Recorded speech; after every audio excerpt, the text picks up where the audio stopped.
और चलिए बात करते हैं नीट पेपर लीक मामले की। नीट पेपर लीक पर टीवी9 भारतवर्ष पर खुलासे लगातार जारी हैं। पटना में सॉल्वर गैंग के सेफ हाउस में पहुंचे टीवी9 भारतवर्ष के संवाददाता रुपेश कुमार। सेफ हाउस में ही छात्रों को उत्तर रटवाए गए थे।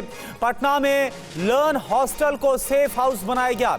यहीं पर 4 मई को सवाल जवाब याद करवाए गए थे।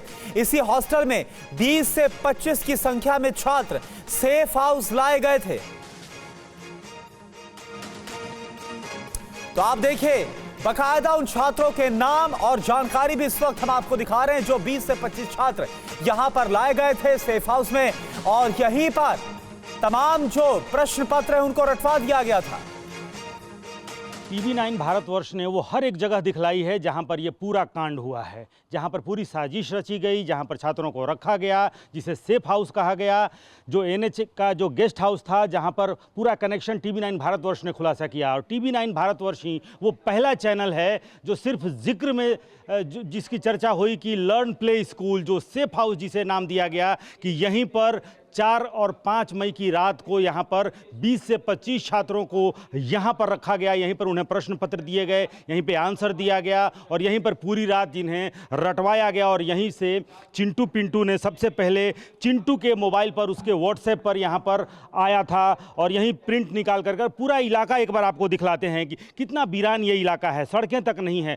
पटना का आउटर इलाका जहां पर कुछ मकान बन रहे हैं, सिर्फ बनते हुए मकान, कुछ अंडर कंस्ट्रक्शन बिल्डिंग आपको दिखेंगे, लेकिन रहने वाले शायद ही कहीं नज़र आए हैं। कोई प्रत्यक्षदर्शी तक अभी यहां तक नज़र नहीं आया है। यानी कि यहां अगर इस लर्न प्ले स्कूल, अगर यहां पर महीनों तक कोई अवैध काम हो तो किसी को कानों कान कोई खबर तक नहीं होगी। अंदर आप देखिए, हालांकि ऊपरी तल्ले पर मैंने देखा कि AC भी लगाया हुआ है, दोनों में बड़े बड़े ताले लगे हुए हैं, 2 गेट हैं। यहाँ पर एक लर्न, और हम आपको एक बार और ऊपर लेकर के चलते हैं। हम एक बार और कुछ और तस्वीरें हम आपको दिखलाने की कोशिश करते हैं। यहाँ पर अगर आप देखें तो जितने मकान हैं आसपास के इलाके में, ये सामने का मकान है और ऊपर हम दिखलाते हैं। ऐसा लगेगा कि यहाँ पर कुछ लोगों के रहने की निशानदेही ज़रूर आपको दिखेगी। और ये वो मकान है सामने, ये जो लर्न प्ले स्कूल आपको दिख रहा है, ये नीचे लर्न प्ले स्कूल है और ऊपर जिस तरीके से थोड़ी सी हरियाली दिख रही है और वहाँ पर ऐसा निशान दिख रहा है कि ऊपर कुछ दिनों पहले तक यहाँ पर लोग रहते आए हैं। जो एक मुझे पता चला कि आशुतोष नाम के व्यक्ति यहाँ पर रहते आए हैं। लेकिन आसपास का आप इलाका देखिए, कूड़े का ढेर है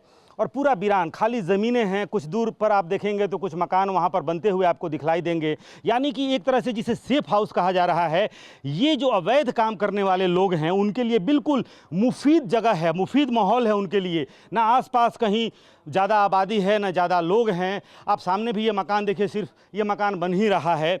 और यहाँ पर ये बताइए, क्या ये मकान कुछ कोई रहता है यहाँ? इधर आइए। जी, यहाँ पर है, यहाँ है। आप लोग क्या कर रहे हैं? काम कर रहे हैं, मकान बना रहे हैं। जी। इसमें कोई कभी देखिए कितने दिन से यहाँ मकान बना रहे हैं? करीब 10-15 दिन से हैं। तो यहाँ कोई दिखा इस मकान में? नहीं दिखा, नहीं दिखा। अभी तक कोई नहीं दिखा? हमें नहीं दिखा। आप लोग कितने दिन से काम कर रहे हैं? 15-20 दिन से कर रहे हैं। आप क्या मिस्त्री हैं या लेबर हैं? मिस्त्री हैं। मिस्त्री है, राजमिस्त्री। जी।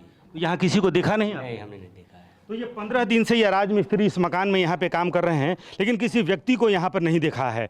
और इसी तरह से, और मैं इसलिए दिखलाना चाह रहा हूँ कि कितना ये सेफ हाउस उस गैंग के लिए कितना सेफ है। जितना दुरूह होगा, जितना दुर्गम होगा अवैध काम करने वालों के लिए, वो बहुत सबसे ज़्यादा वो सेफ होता है, लिहाजा इसे सेफ हाउस नाम दिया गया। लेकिन यहाँ तक पहुँचने का हमारा मकसद ये था कि पुलिस ये पता लगाए।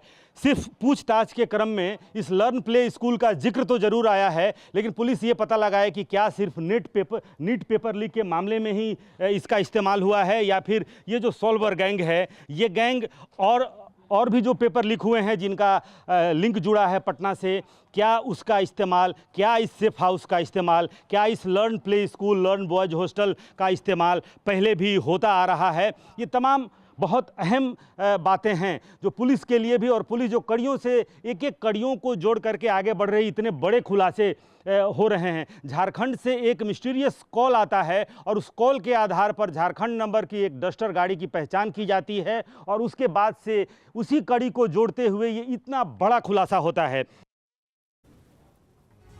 और नीट परीक्षा में धांधली को लेकर टीवी9 भारतवर्ष के खुलासे के बाद बिहार में सियासत जारी है।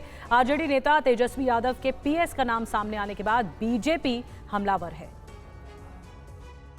तेजस्वी यादव को शर्म नहीं आ रही है। उनको अपने सहयोगी के जो पूरे मामले में आए हैं संलिप्तता, उसमें बोलना चाहिए था फ़ोटो अगर मेरे साथ या किसी के साथ है उसकी जांच होगी।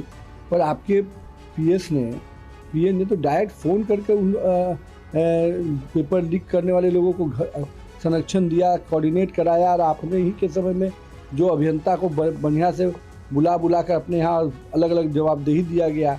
उसी दानापुर नगर परिषद के कार्यालय में तमाशा हुआ। तो आज तेजस्वी यादव को जब माथे पूरे चारों तरफ से घिरते हुए नजर आ रहे हैं कि जांच निष्पक्ष होना चाहिए, और जो भी लोग बड़े रसूखदार हो, कोई भी हो, उसको बख्शा नहीं जाए। लेकिन ये मोदी सरकार जो उनके साथ है उसको राफ साफ करना चाहती है, जो उनके साथ नहीं उनको घेरना चाहती है, यही उनकी नीति रही है।